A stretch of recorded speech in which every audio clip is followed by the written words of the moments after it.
based on which side of the table you're sitting. For today, I think, I want to start with the corporate viewpoint. So Jörg, this first one will come to you. When you're looking at, the strategy and evaluation phase, my experience with corporates are, we look envious at the speed that startups can operate. We very often, see a number of them out there. We think, hey, if we buy this company, this can add value to us, and we have various reasons behind it. Sometimes we think this will help us enter a new field or a new, business model quickly. Other times we think, hey, it's going to help change our culture. What's your experience in here when you approach this in your previous roles? Yeah, I think it's the starting point for this whole venture capital and startup discussion. Why do corporates engage in outside-in strategies? And I think it starts from the realization that over the last 10, 15, 20 years, the structure and profile of innovation has changed. I think in the past, you had a lot of very large scale, very fundamental structural changes in innovation that required a lot of capital, that required a lot of time to develop new structures, new ideas, new intellectual property. And capital markets were not ready to provide that to smaller units or to individuals. And the typical career choice of scientists, of innovators, was to join the most attractive corporate and join a corporate career. And I think this has changed over time. And a couple of things contribute to that. One is the availability of capital for innovators.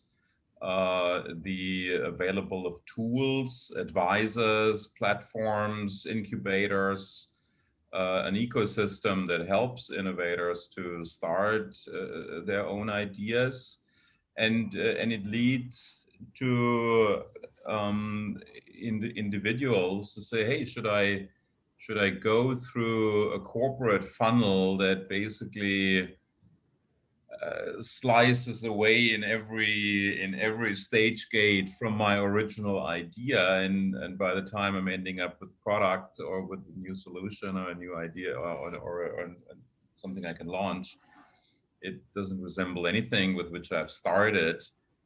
And then I have a humongous problem in commercializing this through very rigid and static sales and marketing teams and supply chains, or do I want to be part of an agile, quick, speedy, and in many ways much friendlier startup environment where I'm among like-minded people, and I think this has changed the platform quite a lot.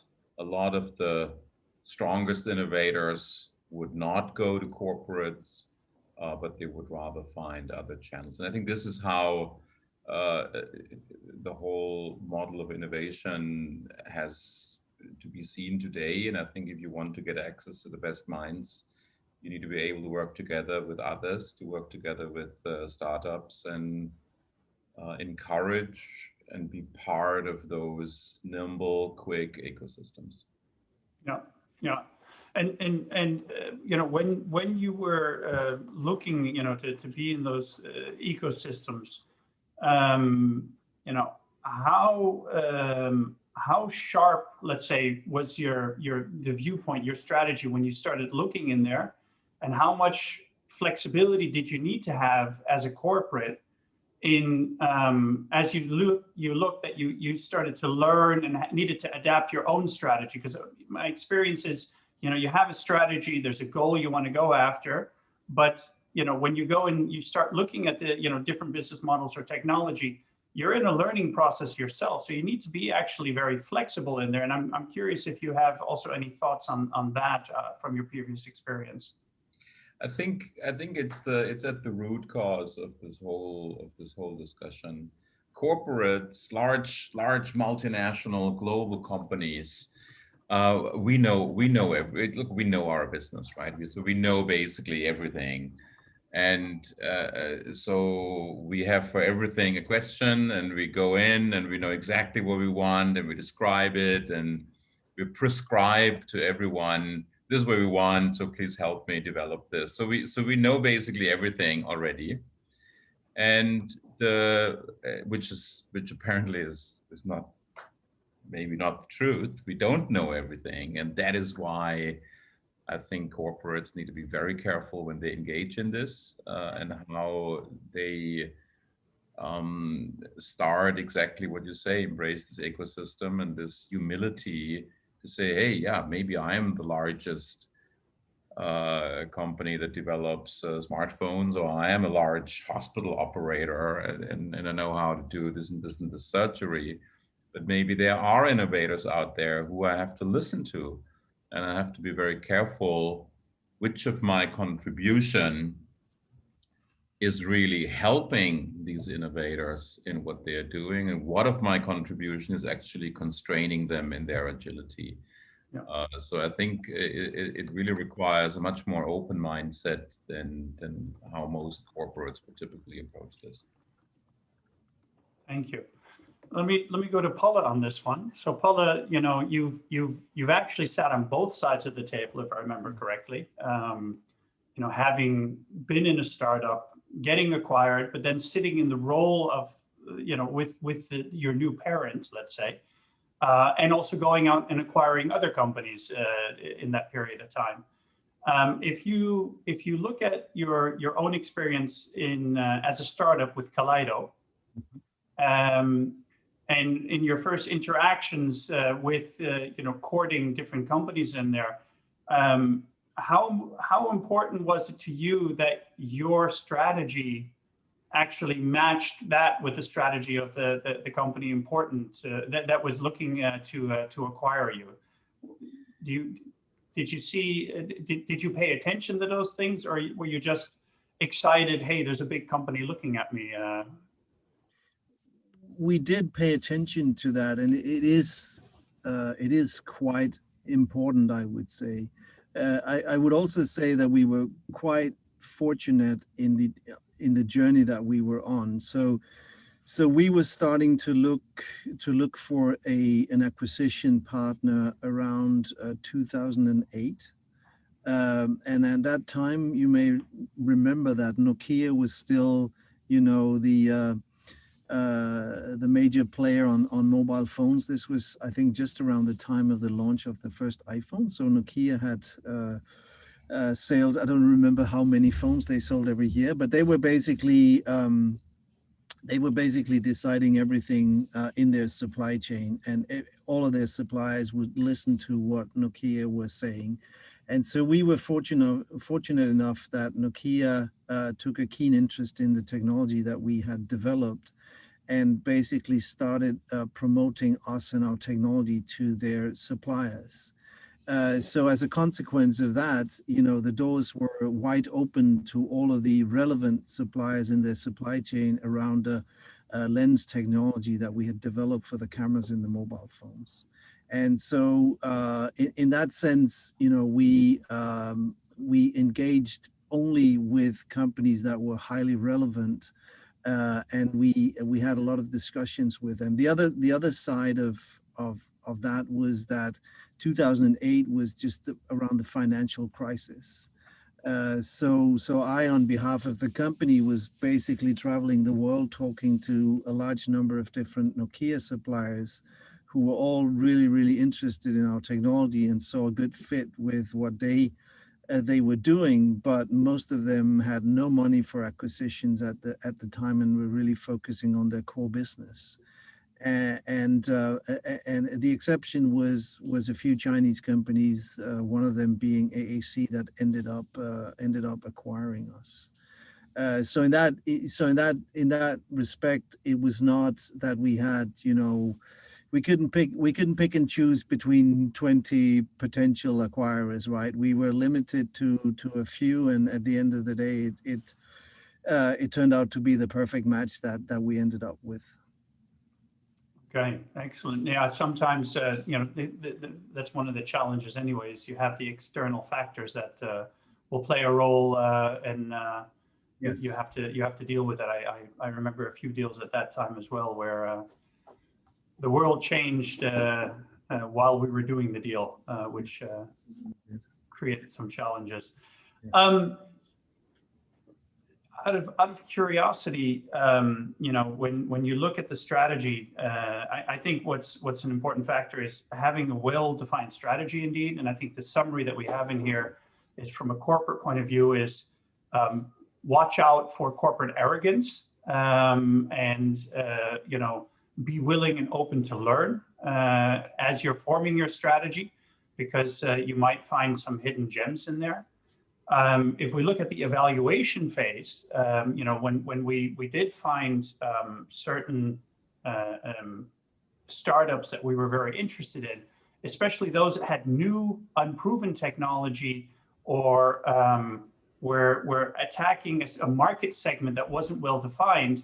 I know we had a hard time in trying to evaluate what's the market potential at that time. And as a corporate, I know this was very difficult in the sense of, you want to have a clear number. That's also sometimes part of the corporate culture. We'll get the culture later on, by the way. But if you look at your experiences in that, how did you go about, and are there any tips you would have in evaluating, let's say, I don't want to say an unproven, but let's say an immature business model yet. So a new business model or a new technology, how did you deal with that? And do you have any advice for our attendees? Yeah, I think there are different approaches, right? I mean, one group of people starts with a problem statement and say, I want to hear everyone needs to have a problem statement, and how do you resolve that? And out of that problem statement, I then kind of derive what's the market size and how applicable is this. The other approach is a more fundamental scientific or fundamental science or underlying science-based approach, where you say, well, I'm not necessarily looking at the problem that I'm solving at this stage. I'm trying to get to a breakthrough technology first, and then let's see how can I use that. And maybe the problem is then shows itself at the end when I have a solution for something. So I would not be as prescriptive on which approach is better. And I think a third group is looking very heavily on marketing plans. How can this be sold, and what is the business model, and how can you monetize this? I think it's of all of that a little bit together in an evaluation phase. And so you do have to, of course, you need to know what is the market, what is the problem I'm solving. Of course, there needs to be a fundamental science or scientific backing, and what are the fundamentals, what I'm actually doing here, or is this just a knockoff from whatever else someone else is doing? And of course, there needs to be a leadership team that shows a will to go to market, go to customers, and do the hard yards, and get your first invoice out, or get your first proof of concept with a client or with a community. And that brings me to probably the biggest part during this evaluation phase. Very often, startups have great ideas, great innovative ideas, and very often it's going to be very hard to have a strong methodology with tick boxes, this is good or bad. But where the good startups differentiate from those that need help is the leadership. If there is leadership, ownership, commitment, skin in the game, dedication, and you have strong, smart individuals who are leading this, that is actually your best gauge for success. If that is lacking, no matter how good the idea is, it's not going to fly. And even a not so good idea, a really strong team can really lift this out of the ground and adapt going forward. So, of course, you have to do diligence, you have to look at a lot of things, but the evaluation of the team, the evaluation of the key leaders is, in my view, one of the most important aspects. I think that's a very important thing. So that's what you're saying is actually, and we do have a piece on culture and leadership later on as well. But already in the evaluation phase, you know, that was one of the characteristics you would actually put value on when looking at, okay, the market or the technology might be undefined, but do I have a winning team or a winning leader behind this startup to help bring some of the confidence level up? You're buying into that leader. You're buying a piece of that leader, and that's who you are backing. And if he's the rainmaker, you will get your money back. If I may add to that, I think that was indeed the case for us. I mean, I think this deal came about through numerous, visits back and forth, discussions with the CEO of AAC and some of his important employees that we had. And I think really, and I can say this because I was not the CEO of Kaleido, but with the CEO that we had, the visionary mindset that he had, and combined with the technical skills of some of my technical colleagues, was really, in the end, I think what made this deal come through, more than, a proven business model, which we did not have at the time. We had a very unique technology, but it was not matured to a point where it was very clear the business model for it. So I think, Jörg, you're absolutely right. The team was, and the mindset of the people on our team was what made it more than anything else. And Paula, did you realize that at the time that the team was so important, or is that now just hindsight? Like if you were to just think back the first time you're going through there, and our attendees today are a mix of corporates and startups. What advice would you give to the startups that are in there? Yeah, you really focus on the team and prove what kind of team you are. We were, I think I can honestly say that we thought, our technology was just so super bright that it should be a slam dunk deal for AAC to acquire us, right? And so we were, but I think through the discussions around our technology and how we proved the visions that we had for it and how we're going to solve some of the technical issues that were raised, gave the insight to the management team of AAC that here we have a team with vision and with capabilities or ability to solve some of those technical challenges that were lying ahead. But I think we were fully convinced that we sold this purely on technology, to be completely honest with you. But so my advice, I think, would be, think about how you come across as a team, and what impression you make on the potential acquirer. Okay, thank you. I have a question. I saw there were a few questions, but our moderators are passing me one question to ask you on this subject, then we'll move to the next topic. So it's basically, and it's actually maybe a good segue to the next topic as well. If you look at corporate rigidity versus free-flowing growth of startups, and if you look at the contrasting culture as a backdrop, what are your thoughts about M&A versus strategic investments when you're evaluating in this phase? And I already put up the next topic as well, because it's really about appetite for risk, and when to step in, when to step out, because I think that plays a big role in there as well. So you have a contrasting culture. Corporates in general, I'm generalizing now, are usually more risk adverse. That doesn't mean they don't take risks, but you want to have more security because you have responsibility to shareholders and so on and so forth. How would you look at that when you evaluated in your strategy? Hey, do we want to buy this company or do we want to invest it? And obviously, I think there plays a role in what phase was the startup in? What are your thoughts? And I don't know, Jörg or Paolo, if any of you want to answer first on this. I can go ahead and look. The first one is a very, very important one. I think traditionally corporates walk in and say, well, if we do M&A, we do control deals, if anything, maybe even 100% deals. That's the typical approach of a corporate going in. And it's also clear the idea is that you buy a piece of technology and you want to own and operate it, and or you buy a new business model or a new business and you want to own and operate it. So I totally understood, but one needs to realize that in today's world that may not be as easy because people and leadership issues play a role.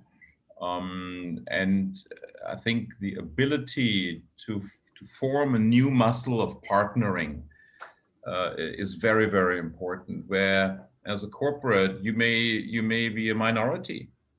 You may be a joint venture partner, you may even be a small minority, and you may have more than one of such partnerships and are part and build an ecosystem around innovation. And suddenly people want to work and collaborate with you. So I think it really depends on your intentions. If you want to build a new business as a corporate and you want to buy and operate it, well, then you got to buy it and own it, and you need to put your people in and control it. If it's about getting access to bright people who would otherwise not work for you, and to businesses that your corporate rigidity would not allow to survive, then I think strategic investments in the minorities, venture funds, corporate private equity fund or corporate equity funds may be a better approach. Thank you. And have you ever, in any of the companies you worked with, did you guys consciously decide to also set up, let's say, corporate incubators? So in my old just in the function that I've just left in Thai Union, that's exactly what we did. We formed together with the National Innovation Agency of Thailand and the university a food tech incubator. And we discussed this very heavily, that should we request equity from the startups who come to us for participating our incubator program. And we consciously decided against that and said, no, this is for us a platform where we offer people help. And if there's a good business that we want to invest in, then we deal with that separately. So this whole incubation atmosphere really helped bring innovation also into our own company. Okay, thank you. And Paolo, what are your thoughts on this? So I could add that at the time we were quite adverse towards looking at strategic investments, and I think it was because our focus was entirely on the Nokia supply chain, because again, in 2008 Nokia was still large majority of smartphones, right? So we wanted to make sure that we were in there, and that was a fairly well-defined supply chain with a limited number of potential customers / acquirers for us. And so we were quite adverse to considering strategic investment, because we were fairly sure it would prohibit us from working with the other partners or the other competitors in that supply chain. So that was a very strong consideration at the time.